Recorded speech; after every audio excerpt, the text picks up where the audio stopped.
All right. Welcome to the Hennepin University Partnership webinar series. My name is Sarah Sandgren, and I'm a graduate assistant working with the Hennepin University Partnership. We are so happy to welcome so many of you today who've been attending some of our recent virtual events and to introduce the HUP to some new friends as well. The Hennepin University Partnership is a strategic partnership between the University of Minnesota and Hennepin County that aims to connect these organizations at points of mutual benefit, with goals including to catalyze research partnerships, to engage students with learning experiences, and to share expertise, best practices, and knowledge, whether that be academic, operational, or beyond, something we hope we will do with all of you today. I'm very excited to to introduce our presenter today, but just want to share a few Zoom reminders about our platform. As attendees, your audio and video are not enabled, but there are some ways you can communicate with us if you need to. Please use the chat function if you need any support from me, if you have any tech questions, and if you'd like to ask a question, you can submit that through the Q&A or the chat. There are buttons for those functions along the bottom of your Zoom window. We'll monitor questions throughout the presentation, and then we'll address questions toward the end. This webinar will also be recorded, and I'll make that available via our HC Connect site. You can look for an email from hup@umn.edu tomorrow with some more information, links, and a brief survey if you have time to fill that out for us. And now finally, I am very pleased to welcome our presenter today. Kirsten Delegard is director and one of the co-founders of the Mapping Prejudice project. Kirsten is a third-generation Minneapolitan and public historian, a graduate of Minneapolis Public Schools, Wesleyan University, and Duke University, where she earned a PhD studying history of American social movements, comparative women's history, and the history of women in politics in the US. Along with her Mapping Prejudice work in the Borchert Map Library at the University of Minnesota, she's affiliated faculty in the Department of Geography, Environment, and Society, and with the Heritage Studies and Public History program at the U. Mapping Prejudice and Hennepin County were also the joint recipients of the Finnegan Award this year from the Minnesota Coalition on Government Information. So we're very proud of that work. This honors the county and the project's collaborative work to make government records accessible to a broader public to drive change, something we will hear about today. With that, I will turn it over to you, our presenter, Professor Delegard. Thank you for joining us.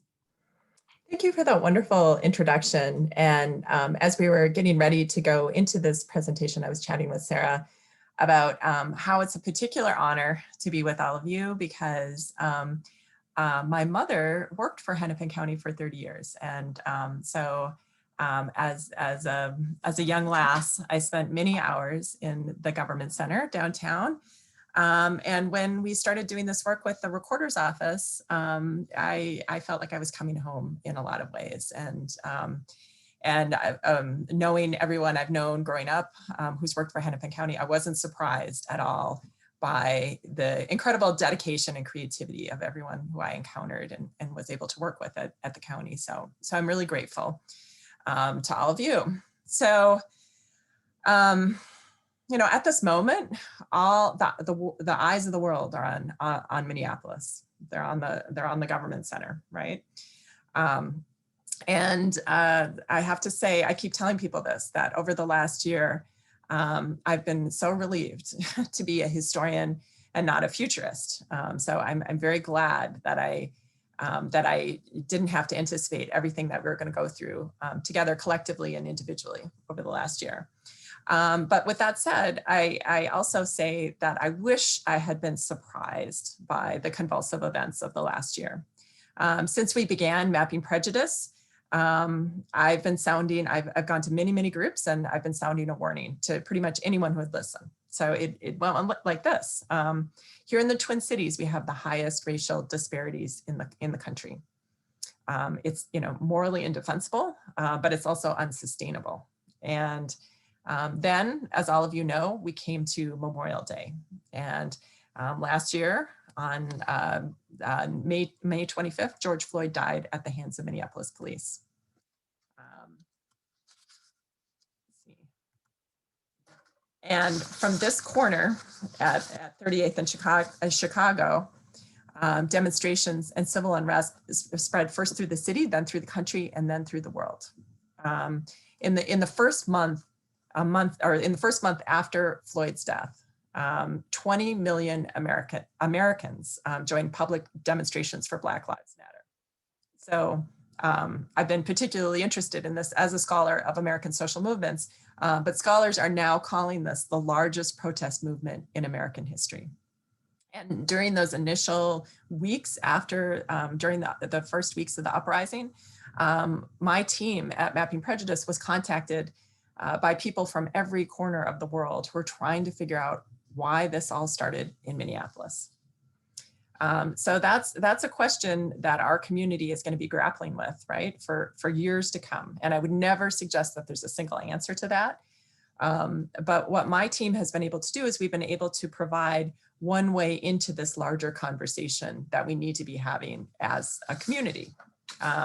So we've been working with people in the Twin Cities to understand the legacies of racial covenants. So these are clauses that are inserted into property deeds to keep people who are not white from buying or even occupying homes. So these clauses were composed and promoted by a whole variety of people: realtors, city planners, bankers, elected officials, and they were in use for most of the 20th century. So they worked in concert with a lot of other things: white violence, real estate steering, redlining, to keep people who are not white from owning land and homes. The Fair Housing Act of 1968, the Federal Fair Housing Act, made all of these practices illegal everywhere in the country. And I would say once that happened, there was this rush to forget, at least among white Americans. So one of the things that our project is doing is that we're working to peel back what I have come to call this willful amnesia, to empower communities to engage in a collective remembering. We're also trying to create data that can help communities of color demand change. So to understand why this is necessary, I always like to start these discussions with some numbers. So the Twin Cities has the highest racial homeownership gap in the country. That means that out of all the major metropolitan areas across the country, there's the highest gap between the white families owning their homes and Black families. So 75% of white families here in the Twin Cities own their own homes. Only 23% of Black families can make that same claim. So this homeownership gap is particularly important because it undergirds a whole raft of other racial disparities that afflict our communities. So I've just put one statistic here up on the screen about education, but I could spend all morning scrolling through all the related numbers. So here's why this is particularly important. Housing sits at the foundation of everything else. It determines whether you will be healthy or sick. It determines what kind of education you're going to have access to. It determines whether or not your family is going to be able to amass wealth and whether it will be able to pass that wealth on to the next generation. So since we started as a project, my team has been focused on a question. How did we get to this place? How did we get to these just stark disparities? And again, there are many answers to that question. But what our project is doing is we're highlighting a critical turning point for our community and many others. And that was the decision to use private contracts to reserve huge swaths of land for the exclusive use of white people. So in reality, this practice started in the territorial period for the state. Minnesota Makoche was seized by the federal government in the 19th century through a series of treaties whose promises were then not honored. So racial covenants in many ways built on that foundation. They were used to ensure that this land that was taken from Indigenous people could only be controlled by individuals who were perceived to be white. So this practice started in the Twin Cities here in 1910. I've put up the first deed of this kind that we have found as a project. It says that this property shall not be conveyed, mortgaged, or leased to any person of Chinese, Japanese, Moorish, Turkish, Negro, Mongolian, or African blood or descent. So the person who wrote this clause and inserted it into a deed, his name is Edmund Walton. He put the same exact language into thousands of other deeds in Hennepin and Ramsey County. He also gave his name to Edmund Boulevard in Minneapolis. Walton was the first, but he wasn't the last. There were hundreds of other developers who followed his lead and composed dozens of variations on this text that we found in the property record in Hennepin and Ramsey County. So I'm going to read you a couple of other examples, but I first want to forewarn you that this language is disturbing. So this record, again from Hennepin County, says, no person of any race other than the Aryan race shall use or occupy any building or any lot. And that was put into place in 1946. The said premises shall not at any time be sold, conveyed, leased, or sublet, or occupied by any person or persons who are not full bloods of the so-called Caucasian or white race.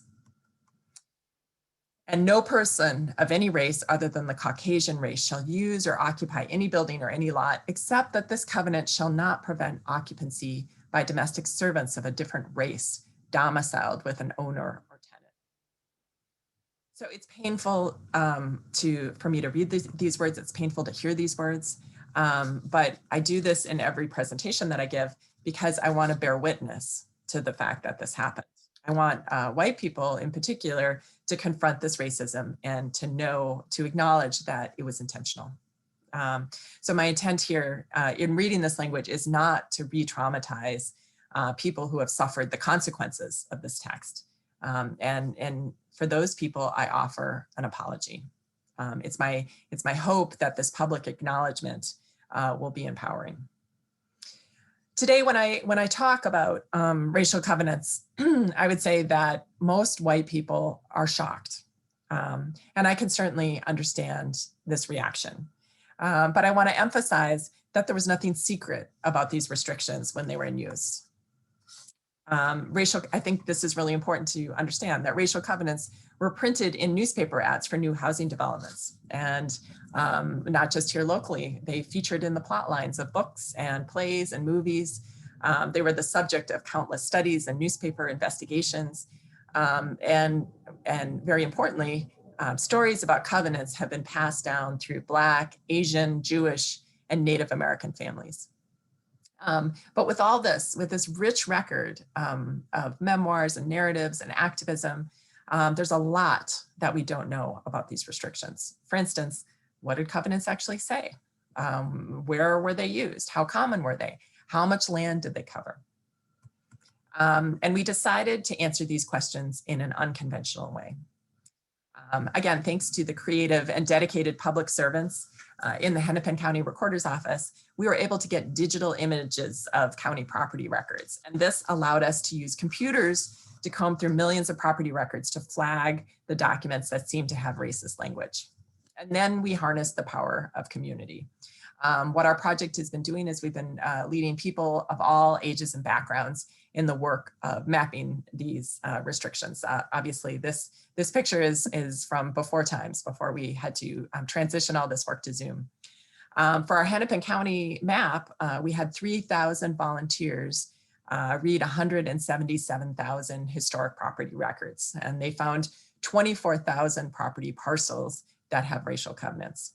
And when we put all that information on a map, this is what it looked like. So what you're seeing here is you're seeing the spread of racial covenants throughout Hennepin County over time.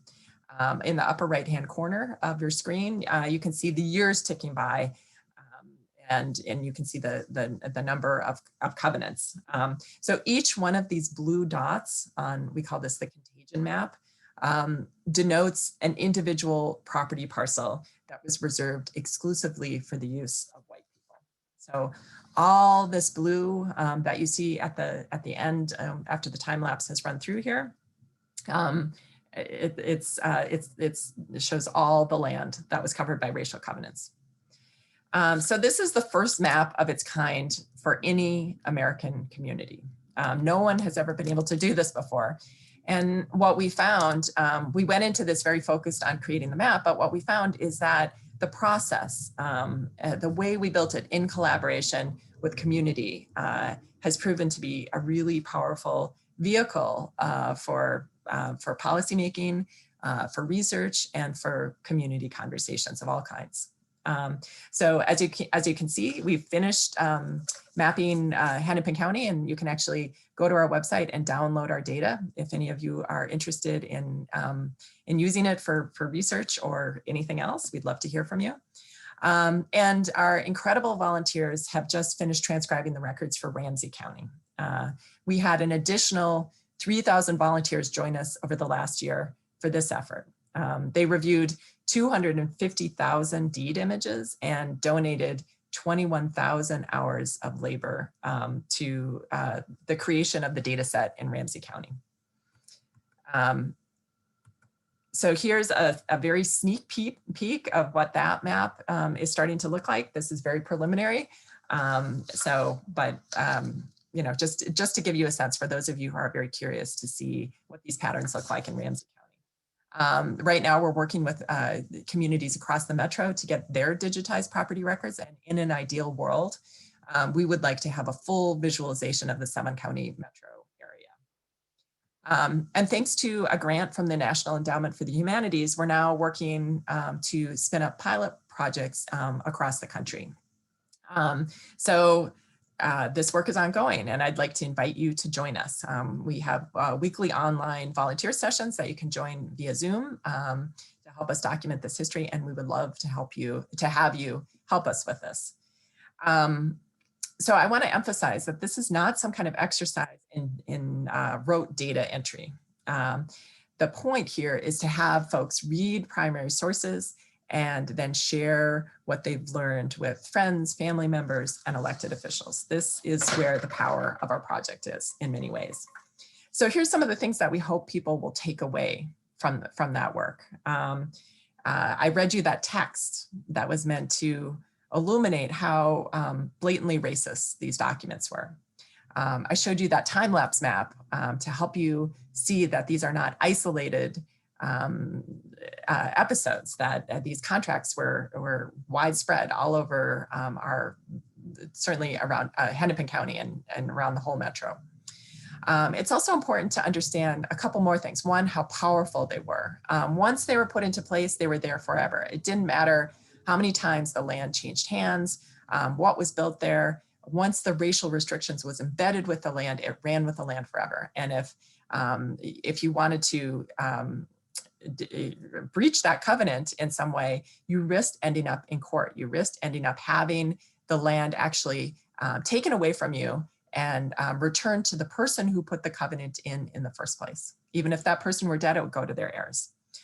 And it's important to understand that that rarely happened because the vast majority of people all over the country, but we have some very specific data about Minnesota in particular, thought covenants were beneficial. They supported them. They believed that they were essential to neighborhood harmony and property values. So I think that's really important to acknowledge. Black people, by contrast, saw covenants for what they were, as a threat to basic liberty. And here in the Twin Cities, we had people like Nellie Francis and Madison Jackson, Lena Olive Smith, James Wardlaw, and Katie McWatt, who devoted their lives to fighting these practices. They built the areas that were free from covenants into oases, into sites of community solidarity, in places for joy, places that nurtured really strong institutions. And they also challenged the premise and practice of restricting housing for white people. They bought houses with covenants and they moved into white neighborhoods. That's what Arthur and Edith and Mary Lee did in 1931 when they bought a tiny bungalow in South Minneapolis. The Lees bought their house. It was right on the edge of the Old South Side in Minneapolis, which was a traditionally a Black neighborhood. They bought their house just outside what had been the boundaries of that neighborhood, in a neighborhood that was all white, but it didn't have a covenant on this particular house. And the neighbors, when they found out that this was happening, they organized. They called the realtor, they called the bank, they called the city, they called other neighbors to try to stop this. They called the Lees and pleaded with them to not move in, to sell their house back, sell their house to neighbors. When the Lees refused and moved in, they found themselves under attack. A crowd immediately massed outside the house and stayed in place for most of the summer. Thousands of people who on a nightly basis threatened to murder the family and to burn the house down. The photo on the left side is one that we found in the newspaper archive. It shows Edith and Mary in front of their house after one of these attacks. You can see the black paint on the siding of the house. You can see the broken window in the upper right-hand corner of the frame here. The only reason the Lee house is still standing at 46th and Columbus, and the only reason it's still standing is because the Lees were able to call on some of Arthur's colleagues at the downtown post office and other fellow veterans. He was a World War I veteran who formed an armed perimeter around the house for most of that summer. It's important for me to say, again, the Lee house didn't have a covenant, but it was the proliferation of covenants that normalized the ideas that led to this siege, that led to these attacks. This was a period, 1931, this was a period when these racial boundaries were hardening in American cities, and this threat of white violence was ever present. So this is one of the main ways that covenants were enforced. Folks did not bother going to court here in Minnesota, at least. They called together a mob. So covenants are illegal today. They were made illegal through a series of court decisions, starting with Shelley v. Kramer, and laws ending with the Fair Housing Act, the Federal Fair Housing Act of 1968. But we're still living with the legacies of these practices. So what did covenants do in Minneapolis? They transformed a relatively mixed city into a racially segregated city. What covenants did is they emboldened white Minneapolitans to harass Black residents like the Lees. So Black residents were pushed into a couple of small neighborhoods in the city. And as new neighborhoods came online, as the city grew and developed, they were restricted from the outset with covenants. And what we found is that they are still the whitest areas of the city today. And the parts of the city, the neighborhoods that were did not have covenants, they were redlined. And that was the federal practice that declared neighborhoods that were racially mixed to be hazardous investments for lenders. And what this did is it choked off capital to those areas. So these two things alone, covenants and redlining, work to make it really hard for people who are not white to find stable, affordable housing for most of the 20th century. It made it really hard for people who are not white to buy homes. So this is important, as I said at the outset, for all kinds of reasons. Homeownership, but I'll just talk about one thing. Homeownership is a critical avenue for wealth accumulation. So economic barriers in some ways have become a proxy for race in the intervening years. It's also important to acknowledge that this story is in no way unique to the Twin Cities. This urban reshuffling by race, this segregation, was happening in every community across the country with slightly different permutations. And in fact, by the 1930s, the federal government was making covenants a precondition for any public underwriting of development in a community. And that meant that you had racial covenants everywhere. This prompted the poet Langston Hughes to write a poem that he titled Hemmed In. It included these lines: "They've got covenants restricting me, hemmed in on the south side, can't breathe free." So this yearning to breathe free is something that resonates today. More than 70 years later, Black people are still struggling for breath. Please, please, please, I can't breathe. These were some of George Floyd's last words. He was pinned under the knee of a police officer, but it was the structural racism of my hometown that brought him to the pavement on Chicago Avenue. So this story is personal for me, as it is for many of you too. I'm a third generation Minneapolitan. And at the same moment that residents in South Minneapolis were terrorizing the Lees and other Black families, they were welcoming my grandparents. My grandparents were immigrants who, they were from immigrant families with roots in Sweden. And they started their adult lives with very little formal education and very little money that they had accumulated. Two of my grandparents were actually orphaned at very young ages and were really on their own, and none of my grandparents made it past the 8th grade. They labored in as farmhands, domestic servants, carpenters, and tried some homesteading in all over the region. And then they came to Minneapolis in search of opportunity during the Great Depression. During the Great Depression, again, they built businesses, they got married, and they saved their money. And in 1942, both sets of my grandparents were able to buy houses. So this, what you see on the screen here, this is a family film that my grandfather had made. I used to call it a home movie before someone explained to me that this actually predates the invention of any kind of handheld home movie camera. So my grandfather had to have hired a film crew to come out to record this incredibly momentous day for my family, which was the day that my family became homeowners in Minneapolis. And the film, you're just seeing a little snippet of it here, which features my dad in the overalls in the front, the little guy on the shoulders.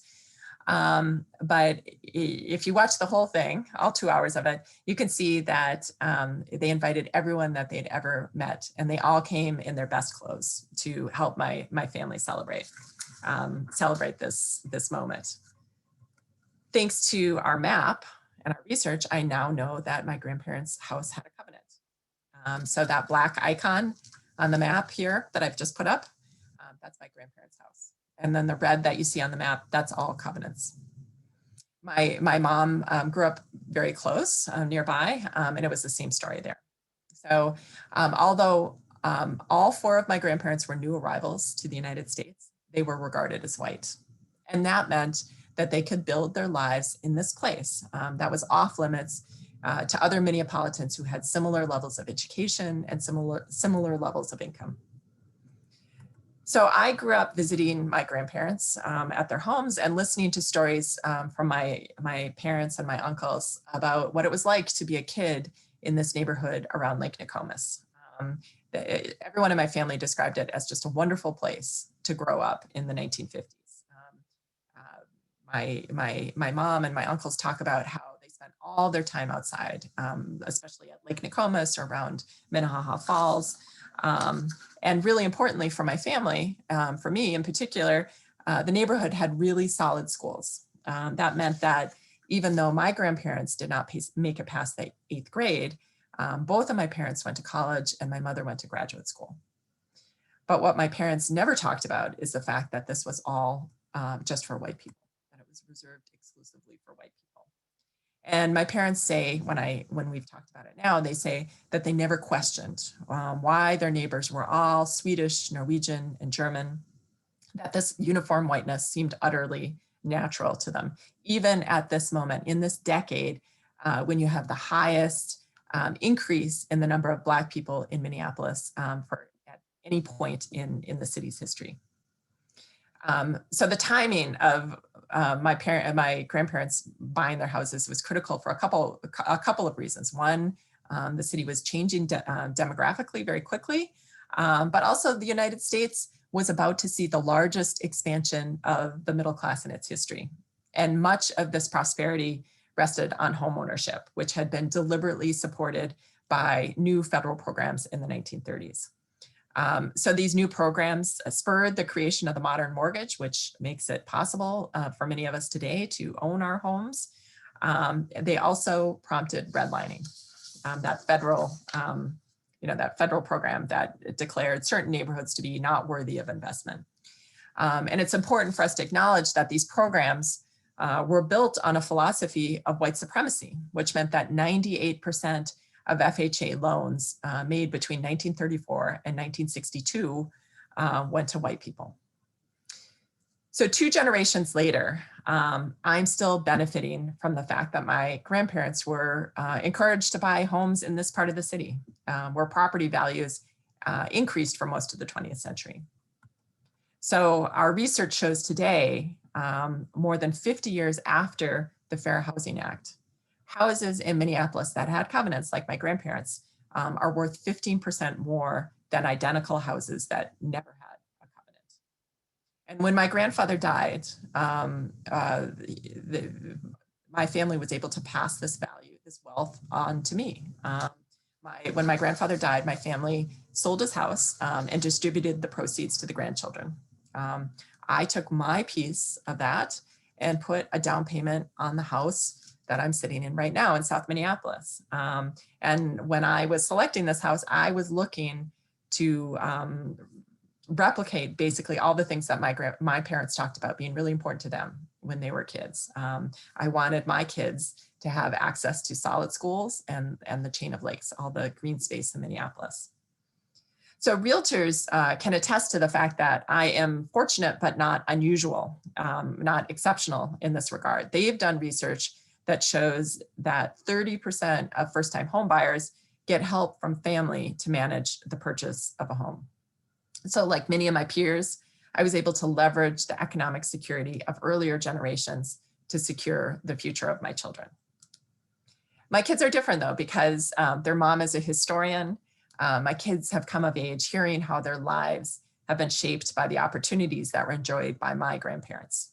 So as a family, we talk about how we carry our history with us, that none of us is unencumbered. So what I'm trying to do with Mapping Prejudice, what we're trying to do as a project, is we want everyone to see this history. We want everyone to be able to locate themselves in this history. And our volunteers have taught us so much about why this is important. They've taught us that this process of reading these deeds, this process that we need in order to get the data to map it, helps them to see structural racism. And when I say structural racism, I mean collective racial prejudice that's backed by legal authority and institutional control. So racial covenants are classic manifestations of structural racism. So racism, of course, is not just a matter of personal bias. It's not just the sentiments of people like these protesters who were picketing the Minnesota State hearings on fair housing in 1962. More often, racism is not as obvious as these signs that that declare their feelings about people who are not white. We want people to understand that this racist ideology has been embedded into community institutions over decades, that it's been written into the foundational documents of our community. And this history also helps us to understand why it seems to be the same group of people who are vulnerable to housing insecurity. The system was built to keep Black and brown people from owning property. It was built to keep Black and brown people from amassing wealth, and it was built to keep Black and brown people out of places that were supposed to be open to everyone.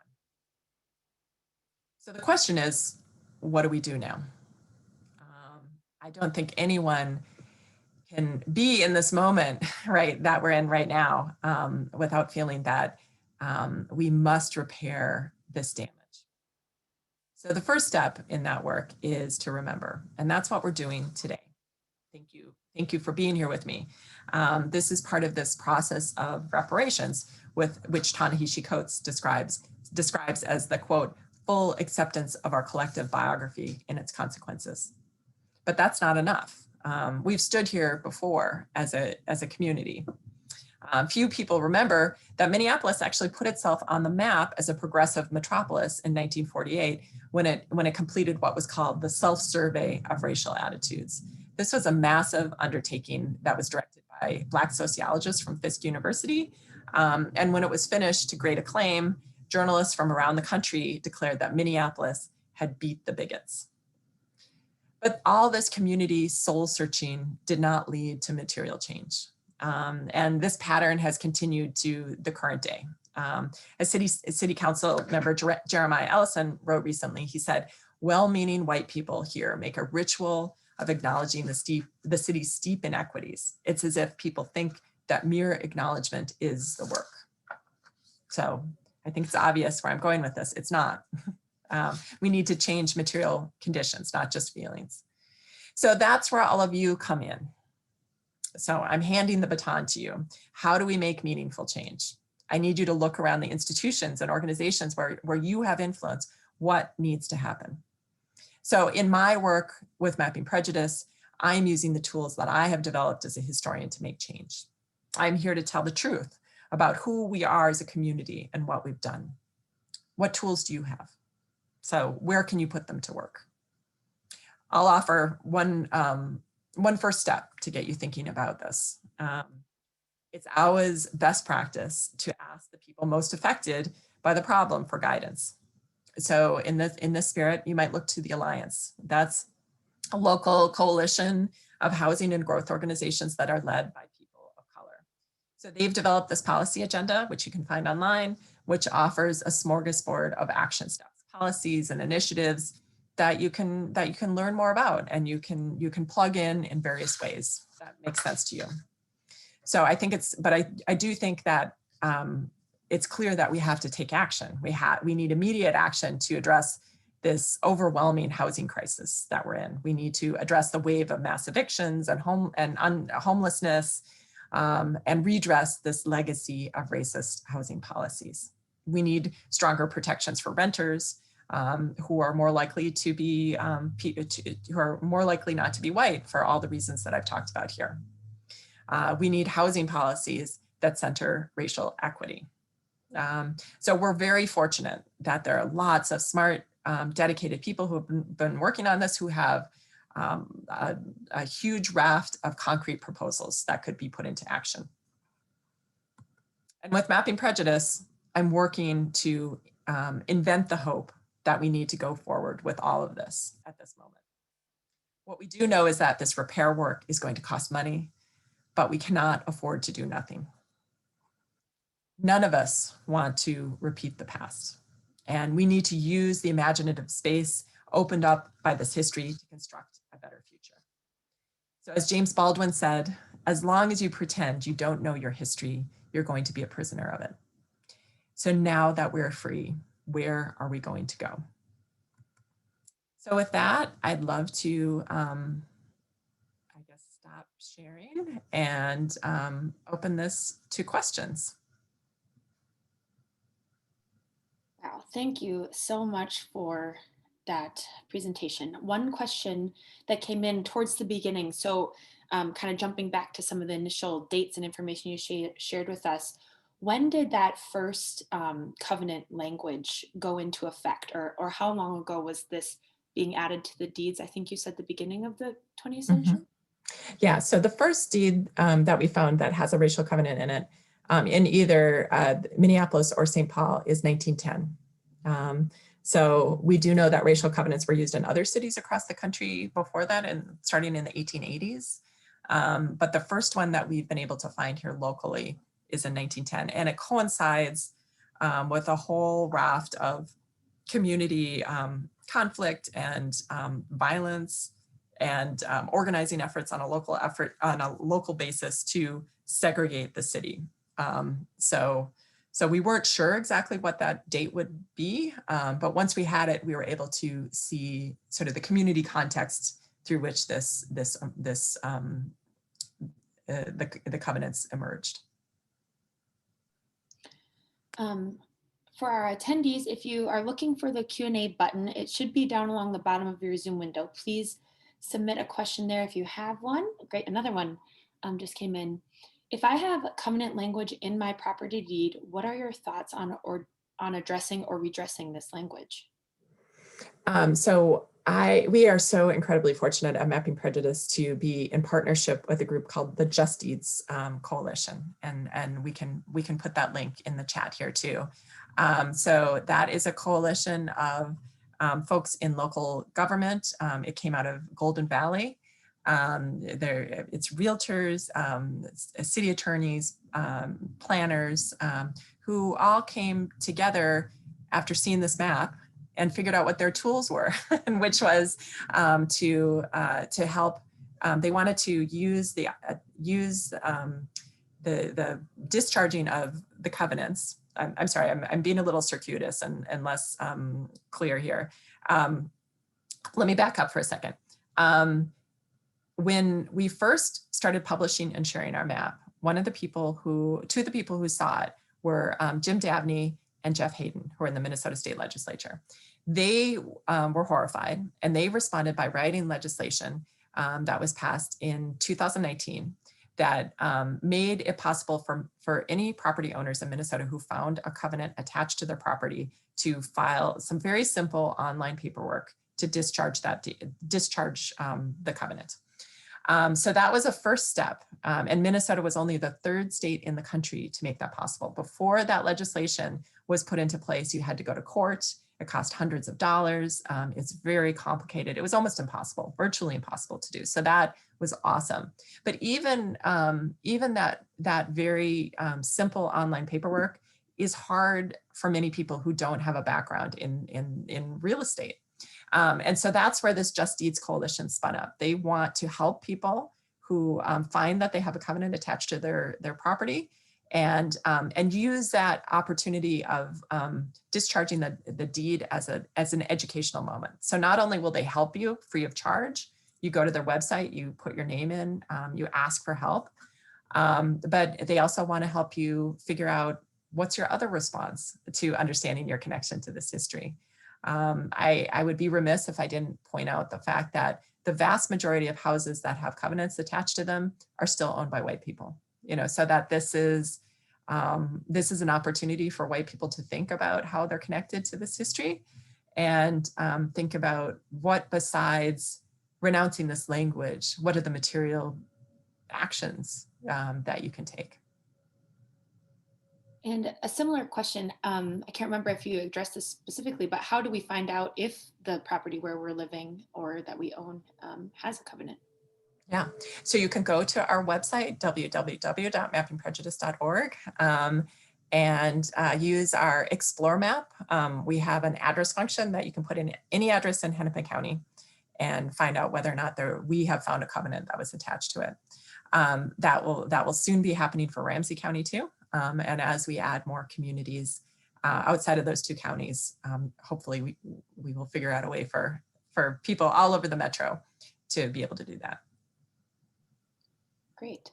Another question, what are some actions that white folks can and should do when thinking about and engaging in looking for homes to purchase or even rent? What action can be taken after a house is purchased to be the best neighbor possible, possibly related to some of these previous questions? Mm-hmm. Yeah, it's really, that's such a great question. That's a really great question. I think it's important for us to be really conscious of the fact that what's happening today is that white people are displacing people of color who have lived in Minneapolis. I'm thinking about Minneapolis in particular. One of the aspects of this housing crisis, and one of the aspects of the moment that we're in, where people want to live in the city, is that neighborhoods that were traditionally not white are now becoming overwhelmingly white. And so, I think it's really important for people to think about what they can do on an individual basis, about being respectful neighbors, about honoring the people and the history of the place, like find out what are the important institutions. Don't think that you know what a neighborhood should look like, or have those expectations. But I also think it's important, again, to return it to the collective. Like, what are we doing collectively to make sure that people who have lived in neighborhoods for generations sometimes can stay in those neighborhoods? What are the policy transformations that we can be supporting to support affordable housing, to support tax changes to the tax code that can make it possible for people who've lived in a house for maybe their whole life to hold on to that house as property values are going up. I think it's really important for us to be shifting our paradigm. Our paradigm has been to think about housing as an investment. I mean, it's the number one way that Americans accrue wealth. And and if that's your frame for thinking about your housing, it's, you want it to be a nice place to live, but you also are constantly thinking about increasing property values. But if you think about your house as an anchor in a community that connects you to all kinds of other people, and if you have a desire to actually have a diverse neighborhood, then I think the way you're thinking about your house has to change, and you have to be thinking about not just what's going to happen that's going to make my house worth more on paper, but what can I do to make sure that everyone can live in my neighborhood?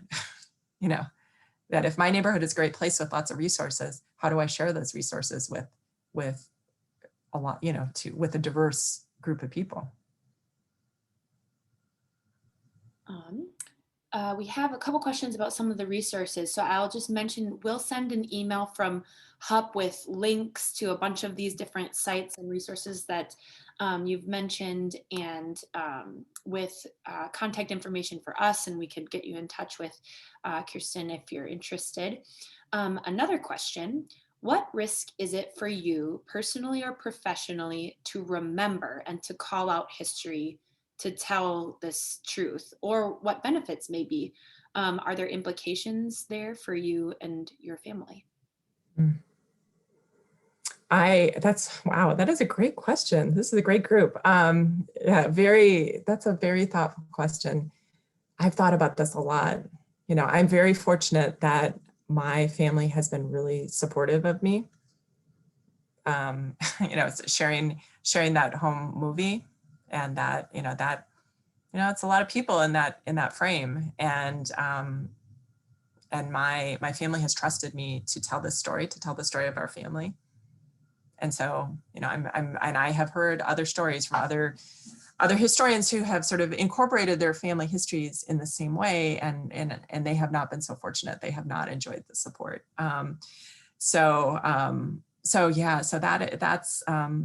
I have to say, what I worry about, one of the things I worry about with the way I tell this story, is I worry about centering whiteness too much, that making it, I think it's been helpful for people to see, for me to explain my personal connection. As a teacher, as a storyteller, I always think personal stories are really important, but I also am sensitive to, and worry about the fact that I don't want to make it about me, right? And I don't want to make it about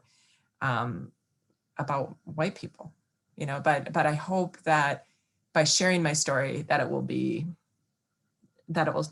show that it's not so much black and white in that sense, and that we have, and so, part of what makes me worried is the fact that I have benefited, and I hope to be really, I'm trying to be super transparent about the fact that I have benefited from these policies that I'm studying, and that I think it's important for everyone to acknowledge that there really can be no objectivity in talking about this history.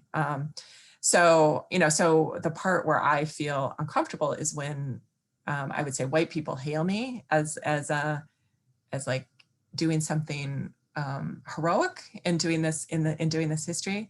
And I appreciate that support, and I love the fact that people here have been so open to these stories and so wanting to engage. But then I also worry about it, again, like recentering whiteness, and people feeling like, that I want to make sure that we are not eclipsing those other stories and muting those other voices that are so important. So that's, I think that's my honest, my honest answer to that question, which is a great question. I have, just from a professional standpoint, I have pursued a really non-traditional career path. It's worked out. I've been very fortunate, but it's definitely not for everyone. That's what I would say. Thanks so much for sharing that. You mentioned equity in place as a resource for actions to take. Thank you for that. Are you aware of any other additional resources or aware of any steps that individuals or neighborhoods have taken? Hmm. Um, Things that I could call out. Well, there's a lot of work being done, so there's a lot, there's just an upsurge right now, a groundswell, I would say, of all kinds of grassroots organizing around various measures, like hens in St. Paul. There's a lot of work in St. Paul in particular. I know this is a Hennepin County group, so I, so pointing to those grassroots campaigns, I think is really important. So are there other organizations that have been, I'm again, like the Equity in Place, the Alliance, that brings together so many of these organizations that are doing such amazing work.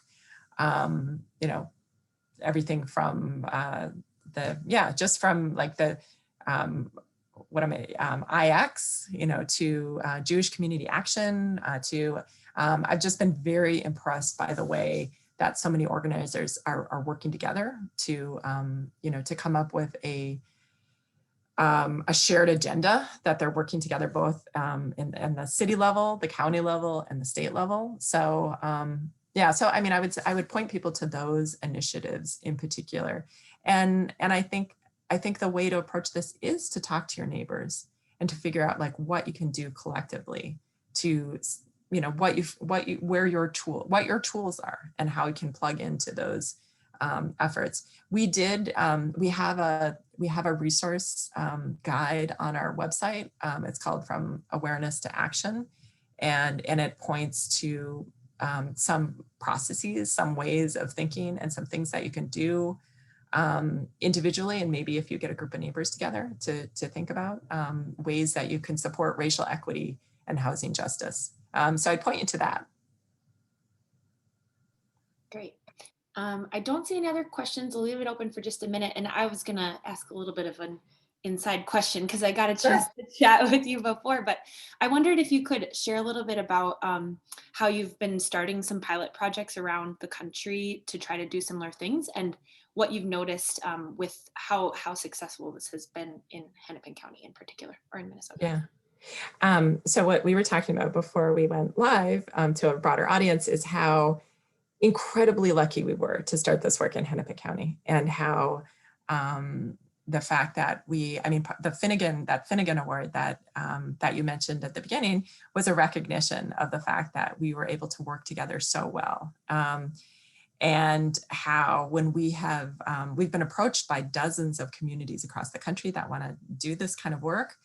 And a lot of places where we have run into a roadblock has been in the counties, because the counties everywhere in the country, it's the same. They control the property records. And so we have some county recorders that are eager to be part of this. But I would say most of them are, they start with hesitant, and they range to absolutely unwilling. So that's what, I think that's what's really striking to me is the importance of the people who work at the county in terms of how committed are you to open records? How committed are you to government transparency? And how critical that has been. Because as long as these records are hidden and inaccessible for this kind of big data research, public records, we're never going to be able to document, and we're never going to be able to really understand the full impact of these kinds of policies. So that's one thing. And then there are a lot of communities too, where there's been a real interest in, instead of documenting this, focusing resources on erasing the evidence of racial covenants. And I understand why people want to do this, that this feels like this moral outrage. And when they see this language in their deeds, and especially for people of color, it feels just like this huge moral injury and barrier to free and fair housing.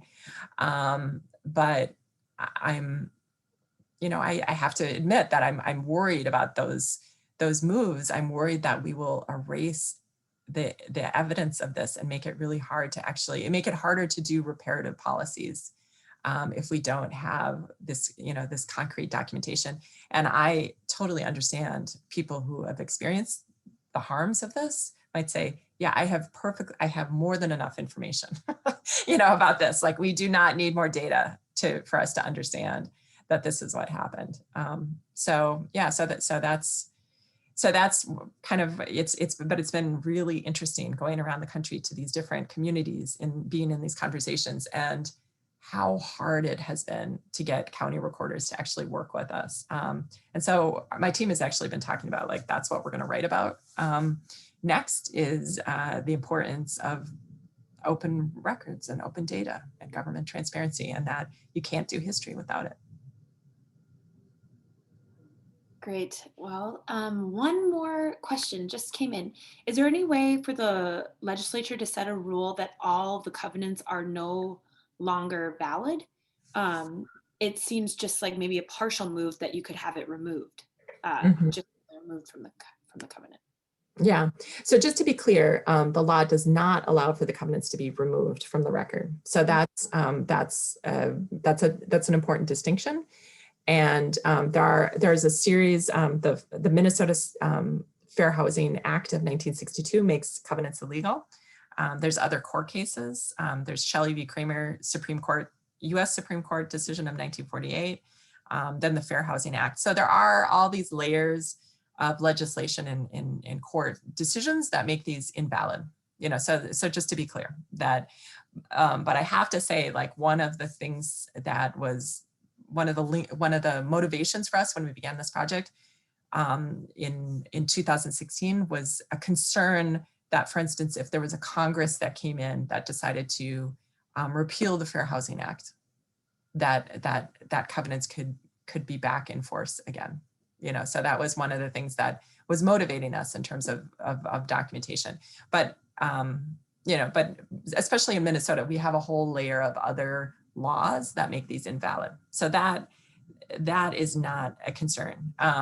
And then the discharging, and that's why a lot of people have said, well, why are people concerned about discharging deeds? They're invalid. But again, I think it speaks to the impact of seeing this kind of language, this kind of restriction attached to a piece of land that's not just, it's your home. And I think it's really important to acknowledge that people need an avenue for that kind of renunciation of these policies. I think we need it as individuals. I think we need it as a community. I think we need it as a nation. Well, I want to say thank you so much for joining us today for this presentation. Thank you to all of our attendees and for asking such great questions. A reminder to look for an email from hup@umn.edu tomorrow, and we will share some links and information. Thank you for all of your work and for being willing to share it with us. This has been a really awesome presentation. Well, thank you. Yeah, this has been really fun. Great way to start the week. Thanks to all of you. And I hope you all are well and enjoying the beautiful weather. All right, we'll sign off for here. Thanks for joining us, everybody. Bye-bye. Bye-bye. Take care.